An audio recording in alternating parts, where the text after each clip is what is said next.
everyone and welcome back to my channel, or welcome if you're new. My name is Katarina. Today I have a style video to share with you and I'm actually really excited.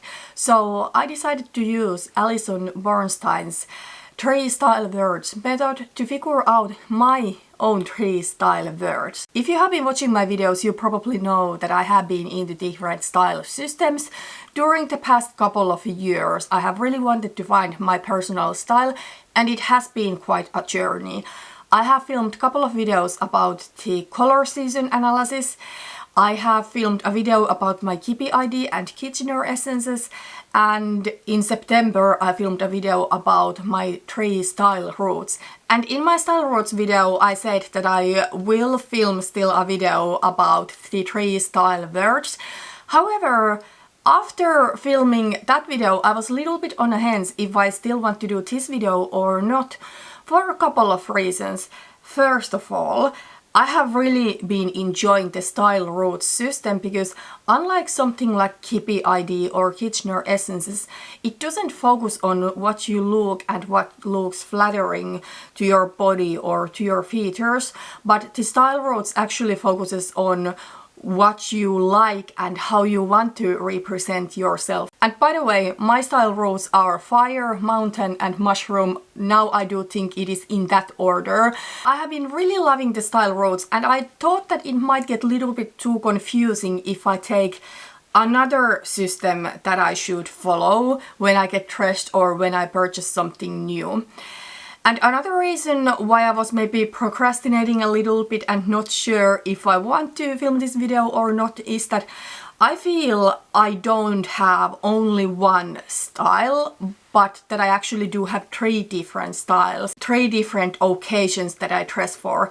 And I was worried if I was able to find 3 words that would really describe all of those. And for me, those 3 different occasions are professional wear, which is currently not too often, but in January I will start my internship and I will need to dress more professionally.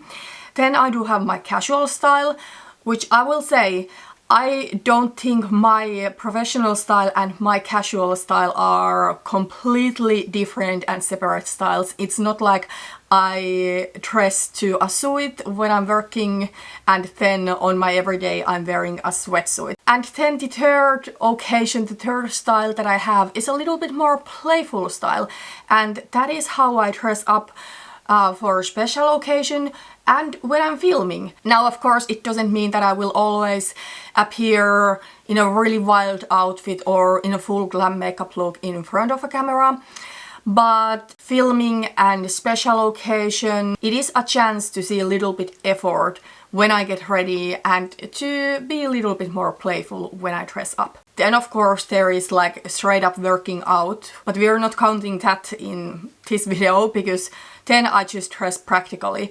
But yeah, I felt it might be a little bit difficult to pick 3 style words that really represent all of these different styles. However, I still felt that I am ready for this challenge, and I do think 3 style words, if you can narrow your style into 3 words, that can be super helpful, especially if you are shopping.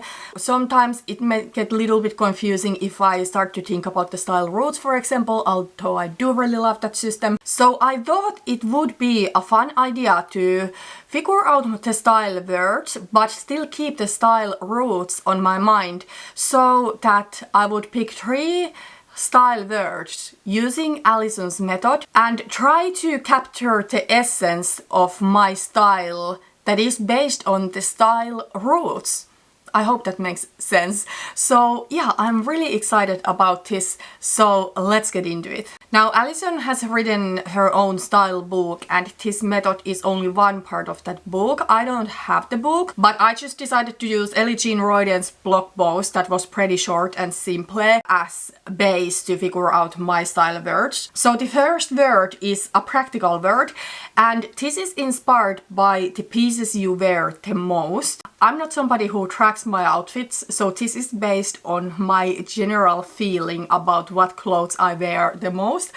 But here are what I think are my 10 most worn pieces. So I decided to pick 3 different tops, kind of like a summer top, a mid-season top and a winter top. I was a little bit on the hence if I should pick my black lace camisole like I did, or just a black simple tank top. However, the reason I decided to pick my black lace camisole is that it is one of my most worn pieces within the past almost a decade. Nowadays it is more a special occasion thing for me. The second top is the blouse that I'm wearing today. So this one is a long sleeved blouse. Here I am wearing it down in this picture, but typically I do tuck it in. I thrifted it a few years ago and I do wear it so much, and I do think it is one of those pieces that I can wear to all of my different style needs. It's just a really versatile and nice piece. Then the third top is my white turtleneck. Now this one is new,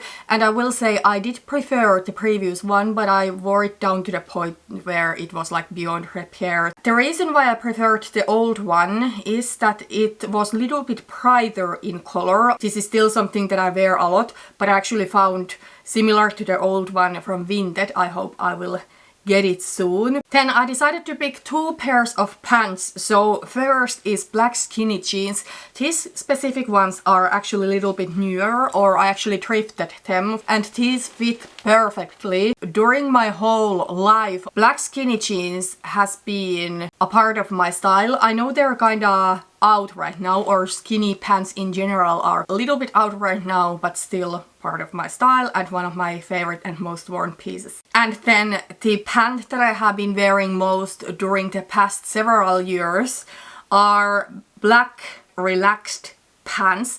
I absolutely love these. These are something that I found from Gina Tricot's sale. These are so versatile. I can wear these on every day, on casual days. I can wear these to work, to professional things. And of course, I can wear these to special occasions. The material of these is really nice, so it's not like wrinkly or anything like that. Then let's move on to the bottom row. Now I will say, in general, I don't wear skirts and dresses other than in late spring, during summertime and early fall. Anyways, this one is my favorite dress. I don't know if it is my absolutely most worn, because this is not something that I wear when it is a hot summer day. I do have dresses that I wear more during days like that, but those dresses I feel don't represent my style as much as this one. I would say this is a dress that I wear mainly during spring and fall time, and also during summer nights. It's also a dress that I have worn multiple times on special occasions. By the way, if you're interested, this dress is from a brand Kaiko, which is a Finnish sustainable brand. Then I decided to include a couple of my most worn coats. This black straight coat, this is something that I thrifted. I think it was less than €8, so a really good find. Especially this fall, I have worn this a lot. Most days I have worn this coat. It is so nice, so smart. And previously I actually had similar coat to this one, either from Vero Moda or Villa.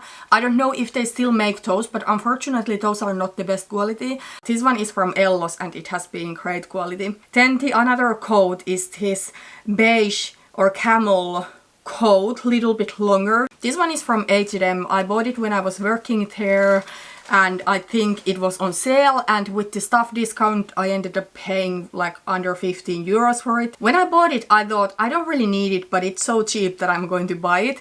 That's not typically a good attitude when buying a new clothes, but this one happened to be something that I got so much use out of it later. It's something that I have worn during falls, even during warmer winter days, although this is not a winter coat, it's not warm enough for really cold days. And then also during springs I have worn it for several years in a row. Now it starts to be worn down to the point where I don't necessarily want to wear it. But for example, during my pregnancies I loved to wear this coat, and I have gotten so much use out of it. For sure, out of all of the coats that I have, this is the one that I have used the most this decade. And then still I do have here my two most worn shoes. So black loafers. I don't wear heels. I would love to, but I just cannot deal with them. So yeah, I wear flats. So black loafers, and then also black ankle boots. The ankle boots are a little bit newer. I bought them last winter because my old ones didn't fit anymore. My feet grew quite a bit during my pregnancies, but the loafers are older and they do still fit. They are pretty worn down, so I need to get a pair of nicer loafers next summer that I can wear to work, for example, but these are still something that I can wear easily on my everyday basis. Okay, so when I took a look into my most worn pieces, the words that came to my mind right away when I saw those are classic, timeless, neutral, simple and minimal. And I would say that the pieces that I have chosen really represent the mountain and mushroom style roots that I do have in Ellie Jean-Royden's system. But let's roll out the words that I don't necessarily feel I want to be actual style words for me. So the first one would be neutral. Although I mainly do wear neutral pieces, I do still sometimes like to wear a pop of color. Neutral pieces of course are easier to wear, and pop of color clothes are something that I wear a little bit more rarely, but still I don't think the word neutral in general represents my style. There are people who wear only neutrals, only like white, black and beige and maybe denim. It's not me. And then two more words that I don't think really represent my style that much, although they represent these pieces, are simple and minimal. So let's say that I create an outfit wearing these pieces. I would feel boring if it was just that. So I like to add a point of interest to my outfit with accessories. I like to do my hair, I like to do my makeup, but also sometimes I like to make a statement. I'm not afraid of it. I'm just really picky about what kind of statement I want to make. But I do have some more statementy pieces and I'm not afraid of those. Then we do have classic and timeless. And I actually think these words go really well hand in hand. However, I do still feel there is a little bit different vibe to them. And I don't think that classic necessarily represent my style, because I feel it can get a little bit too restrictive. I mean, of course, you can have a more professional classic, you can have a more casual classic, but still I feel in the word classic there is not room for that playfulness.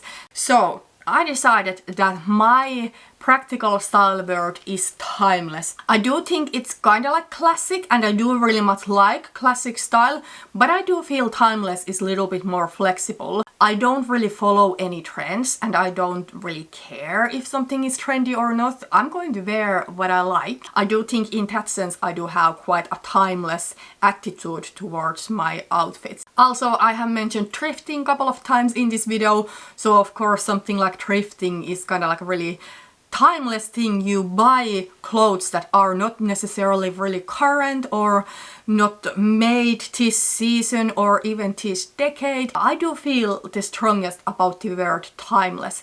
Like, I don't want to be somebody who falls into trends, but then again I don't want to restrict my style too much to fit into classic. The second style word is your aspirational word. So here you can imagine how you want your life to look and how you want to dress up for that life. I would like to in future work in a professional setting, and I am really career orientated, so I want that to show in my style.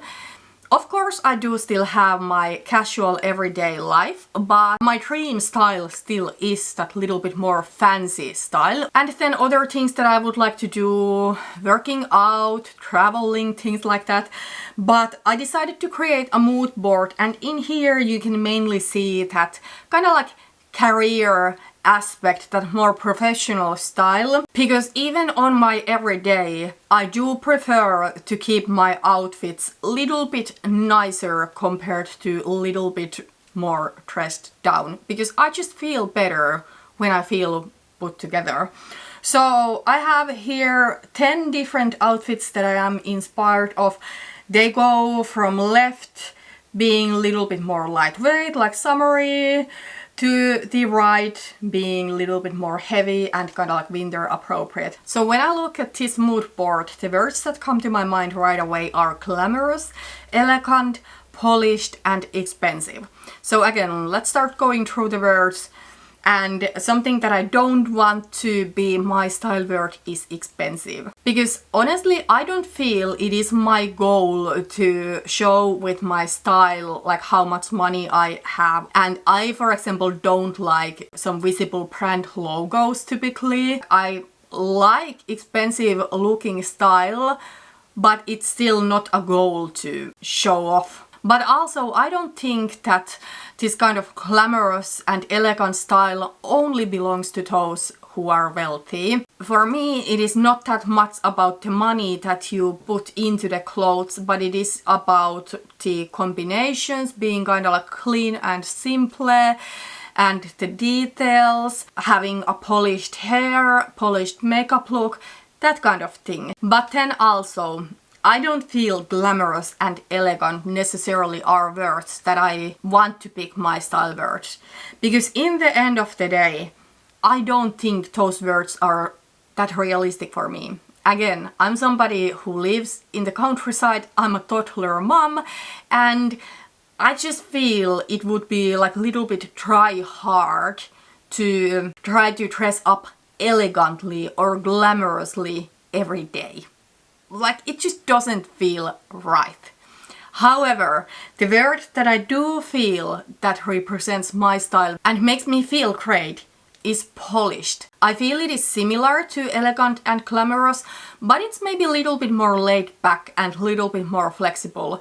Even if you do have a more casual style, you don't dress to really glamorous pieces and outfits all the time, you can look put together. I just feel so much better if I see a little bit more effort when I dress up.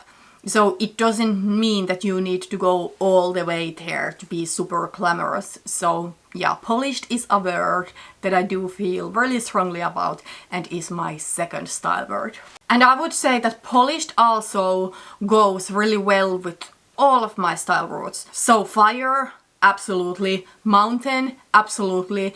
And also mushroom. I would say mushroom is maybe a little bit more kind of like soft and relaxed. It has that polished aspect to it, but not necessarily quite as much as mountain and fire. And then we still do have my emotional word, so how I want to feel in my clothes. So I already picked polished to be my aspirational word. I always want to feel kind of polished, but we cannot use that word, so we're going to pick another one. Something else that I thought was strong and powerful, and I think this really comes to the mountain style route. If I feel strong and powerful in my outfit, I typically do feel better. However, I still wouldn't say this is that much of a priority. However, what I find is a priority for me when I get dressed is feminine. I don't know if it is that much a feeling. I think it is. If I dress up to really kind of like unisex or even masculine pieces, I don't feel like myself at all. I just feel my outfit is not complete if it is lacking completely femininity, like if there's not a single feminine element to it. As I said, I do like to wear minimal and simple pieces. However, I do like to amp up those looks a little bit with feminine details. So I like to do my makeup, I like to do my hair, I like some feminine accessories, so something blingy, not overly so, but a little bit. And I also do like some feminine details on clothes, like lace. I mean, black lace camisole was one of my most worn pieces. Also, I often like to wear figure-hugging clothes, although I lack curve, but I still do like something like a fitted turtleneck, for example. And for me, that is kind of like a feminine piece. So yeah, for me, I would say femininity is almost like a feeling. So my style word combination is timeless, polished and feminine. And this one really much reflects my style roots, like I said that I would want the style words to reflect. So we'll see in future when I buy something or when I get dressed, if I find following these 3 style words easier, or if I still feel that the style roots are better. I do feel both of these systems can be really helpful, and I maybe will later update you how I feel about different style systems. I certainly don't anymore really pay attention to Kippy or Kitchener at all, because in the end of the day I want to dress how I want to dress. I don't want to have to worry about if something is flattering. And when it comes to color analysis, I am just confused at this point about my color season and all of that. I know for sure that I am not warm autumn like I for a while believed that I am, because I was typed as one. Bright spring is something that I thought about. I do still think it's probably the closest, but I don't think I am far away from winter at all. But I don't know, I'm almost feeling like giving up a little bit with the color analysis. Like, I don't want to restrict myself to only wear a specific color palette, but I actually want to wear what I like. And thankfully, I have never given up black. Anyways, now this video is starting to get a little bit rambly. Thank you so much for watching this video. Let me know if you have figured out your 3 style words and what they are. Thanks for watching and see you in my next one. Bye bye.